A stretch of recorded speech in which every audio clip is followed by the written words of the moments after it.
नमस्कार, आप देख रहे हैं आजमगढ़ न्यूज लालमन यादव के साथ।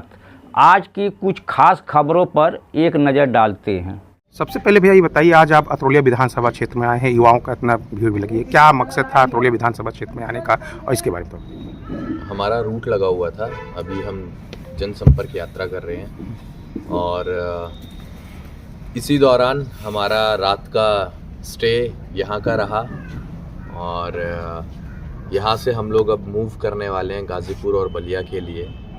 यहाँ आकर, और ना सिर्फ यहाँ बल्कि जहाँ भी हम लोग भ्रमण कर रहे हैं, युवाओं को जोड़ने का काम कर रहे हैं, युवाओं को जागरूक करने का काम कर रहे हैं, वहाँ सिर्फ इसी विचारधारा और मानसिकता के साथ जाते हैं कि जितनी भी कड़ियाँ हमारी टूटी हुई हैं उन कड़ियों को जोड़कर उन्हें मजबूत बनाया जाए और इन युवाओं को न सिर्फ इनके विधानसभा में, न सिर्फ आपके अतरौलिया विधानसभा में, बल्कि पूरे देश में कश्मीर से लेकर कन्याकुमारी तक इन्हें मजबूती प्रदान की जाए।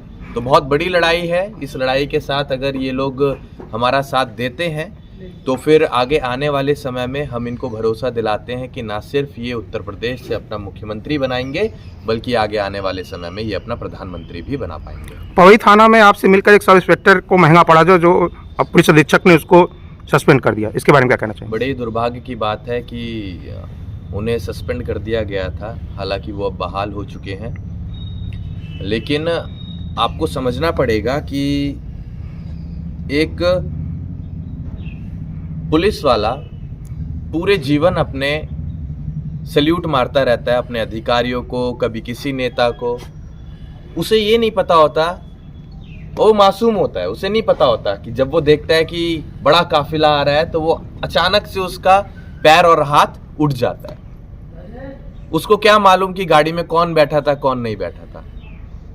हालांकि ऐसा हमारे साथ कई दफ़ा होता है। बहुत लोग आते हैं तो हाथ भी मिलाते हैं, कई अधिकारी हाथ मिलाते हैं, लेकिन इसका मतलब ये नहीं कि आप उन्हें सस्पेंड कर देंगे। ये गलत संदेश गया था और हमने उन्हें भरोसा दिलाया है कि ये समय आपके विपरीत ज़रूर था, लेकिन हम आने वाले समय में आपके सम्मान में किसी भी प्रकार की कोई भी कमी नहीं छोड़ेंगे। और एक और हमने भरोसा दिलाया, यहाँ मैं आप लोगों के माध्यम से कह देना चाहता हूँ कि उनके द्वारा लगाया गया सैल्यूट, जो कि हमने ट्वीट भी किया था, उनके द्वारा लगाया गया सैल्यूट हम व्यर्थ नहीं जाने देंगे और आगे आने वाले समय में हम भरोसा दिलाते हैं ऐसा ही गोपाल मौर्य जी को कि कई अधिकारी ऐसे ही सैल्यूट मारेंगे।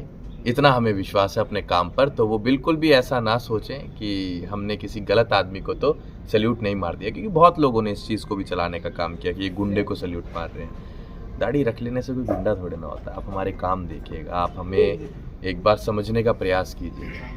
जो सैल्यूट मारने से हम जरूर थोड़े खूंखार लग सकते हैं, लेकिन दिल हमारा बहुत प्यारा है। जैसे सैल्यूट मारने को सस्पेंड किया गया था, क्या सरकार या कुछ शासन आपको गुंडा समझती है, आप या अपराधी समझती है, क्यों किया गया था ऐसा? आप समझने का प्रयास करें कि जो भी व्यक्ति लड़ाई लड़ने का काम करेगा तो लोगों के दिमाग में क्या संदेश जाता है कि ये लड़ रहा है, इसका मतलब ये बाहुबली है। बाहुबली टैग दे देना ये एक नेगेटिव चीज़ को रिप्रेजेंट करता है इनके तरीके से अगर देखा जाए तो।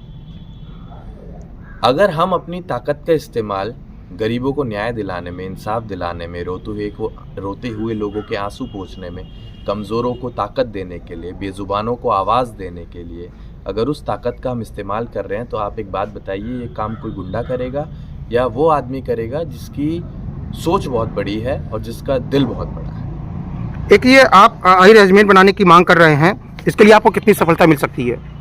सफलता मिल रही है और कई वर्षों से हम लोग इस लड़ाई को लड़ने का काम कर रहे हैं और नौजवान साथियों को बताने का काम कर रहे हैं कि जिस प्रकार तमाम जाति आधारित रेजिमेंट्स की व्यवस्था भारतीय सेना में बनी हुई है, इसी प्रकार भारतीय सेना में जाति आधारित रेजिमेंट्स के नाम पर यादव समाज की भी रेजिमेंट बने, जिससे हमारे मान सम्मान स्वाभिमान को संतुष्टि मिल पाए।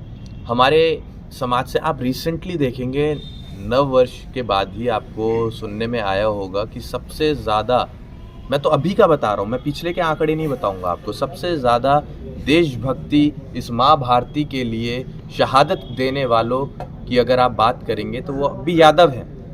तो जब भारतीय सेना में सबसे ज़्यादा हिस्सेदारी आपकी है तो क्यों नहीं आपकी रेजिमेंट बन रही है? और जितनी भी रेजिमेंट्स की व्यवस्था बनी थी जाति आधारित की, वो अंग्रेज़ों के शासनकाल में बनी थी। तो क्या आप आज की तारीख में गुलाम हैं? हमें तो नहीं लगता गुलाम हैं आप। अगर हैं तो मुझे ऐसा लगता है कि आप राजनीतिक गुलाम हो सकते हैं, लेकिन अंग्रेज़ों की कोई गुलामी, कोई हुकूमत आपके ऊपर अभी नहीं चल रही है। तो जागिए और अपनी रेजिमेंट्स की आप लोग मांग कीजिए। आजमगढ़ में पूर्व सांसद दिनेश लाल यादव निरवा भी अही रेजिमेंट बनाने की मांग कर रहे हैं। क्या आप उनके विषय पे चर्चा करेंगे, उनसे चर्चा करेंगे या आगे बढ़ेंगे? नहीं, उनके बारे में मैं क्या बात करूं। देखिए, मैं उनको उनका कैसा व्यक्तित्व है मैं नहीं जानता हूं, मैं किसी पर टिप्पणी भी नहीं करता हूं, लेकिन इतना ज़रूर समझता हूं और इतना ज़रूर कह देना चाहता हूं कि राजनीति एक बड़ा ही सेंसिटिव मुद्दा है। ये बहुत ही सेंसिटिव प्रोफेशन है।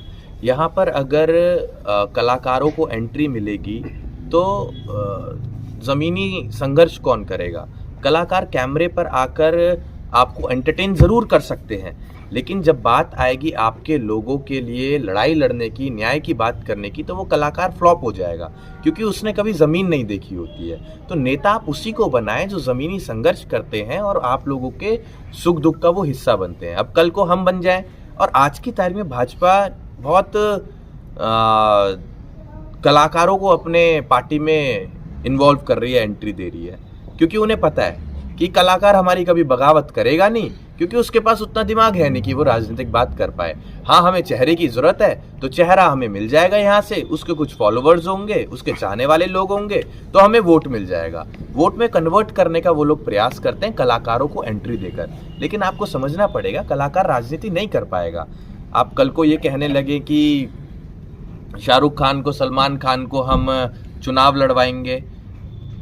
आप क्या कर रहे हैं? जिस आदमी का जो काम है उसे वही करने दीजिए ना। आप अगर कोई नेतागिरी कर रहा है उसे नेतागिरी करने दीजिए, कोई खिलाड़ी है तो उसे खेलने दीजिए, कोई व्यापारी है तो उसे व्यापार करने दीजिए, कोई नेतागिरी कर रहा है उसे नेतागिरी करने दीजिए। इन सबको अगर आप मिक्स करेंगे तो आप कभी भी जनता की आवाज़ को नहीं उठा पाएंगे, ना ही उनकी लड़ाइयों को कभी मजबूती से लड़ पाएंगे। लड़ाई लड़ने के लिए वैचारिक ताकत भी होनी चाहिए और आपके अंदर इतनी सहन शक्ति भी होनी चाहिए, क्योंकि सबसे ज़्यादा गाली सुनता है साहब नेता। इतनी बर्दाश्त नहीं कर पाएगा कोई भी कलाकार गाली। तो उनकी राजनीति खत्म हो चुकी है, इसलिए मैं उनके बारे में ज़्यादा बात नहीं करना चाहूँगा।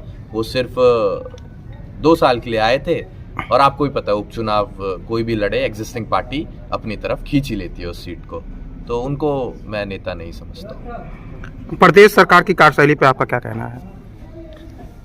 कुछ नहीं है साहब, इनके बारे में तो क्या ही कहें, आप सब देख रहे हैं। कोई योजना नहीं है इनके पास। अगर योजना होती तो आज युवा दर बदर भटक ना रहा होता, लोगों के साथ जो अन्याय हो रहा है वो ना हो रहा होता। तो दुख तो बहुत है, जिस दुख को मैं 2-4 मिनट में क्या बयां कर पाऊंगा, 27 में जनता इस दुख को बताने का काम करेगी।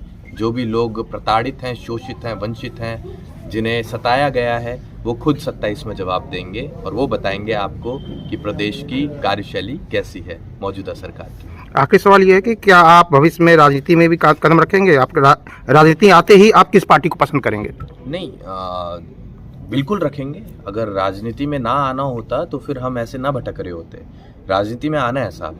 अगर मैं आज ये कह दूं कि मैं नेतागिरी नहीं कर रहा हूं आपके बीच आकर, तो ये कहना शायद मैं आपको धोखे में रख रहा हूं।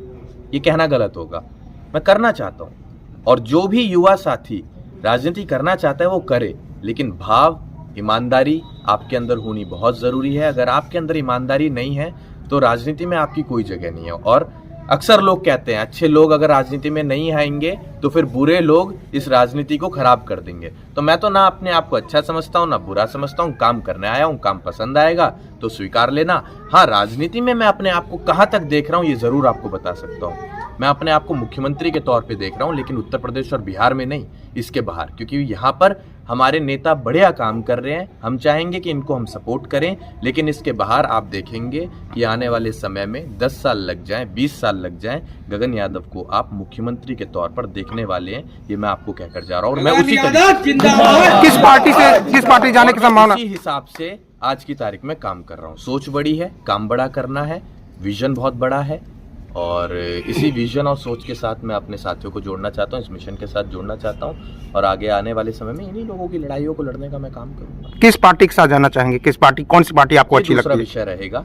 हाँ, फिलहाल मैं एक चीज़ आपको बता देता हूँ, हम समाजवादी लोग हैं, क्योंकि समाजवादी लोग गरीबों की लड़ाई लड़ते हैं, पिछड़ों की लड़ाई लड़ते हैं, दलितों की लड़ाई लड़ते हैं, अल्पसंख्यकों की लड़ाई लड़ते हैं। तो जो भी इनकी लड़ाई लड़ते हैं उनको मुझे ऐसा लगता है कि भगवान ने ही मौका दिया होता है ऐसे कमज़ोर लोगों की आवाज़ उठाने का। तो अगर मुझे मौका मिला तो मैं इसी पार्टी को आगे राष्ट्र पार्टी बनाने का, और आदरणीय अखिलेश यादव जी भी जानते हैं कि गगन यादव को अगर मौका मिला तो ये जल्द ही समाजवादी पार्टी को राष्ट्र पार्टी बनाने की ताकत रखता है, और ये हम कई दफा उनको बोल चुके हैं।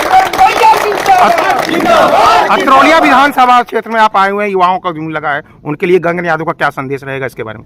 जितना भी ये हमें प्यार देते हैं उसके लिए हम सिर्फ इतना कहना चाहते हैं कि जिसने भी दिया एक कतरा भी साथ हमारा, जिंदगी रही तो समंदर लौटाएंगे। धन्यवाद। If you like this video, please share and subscribe of channel. Also don't forget press the bell icon for regular updates.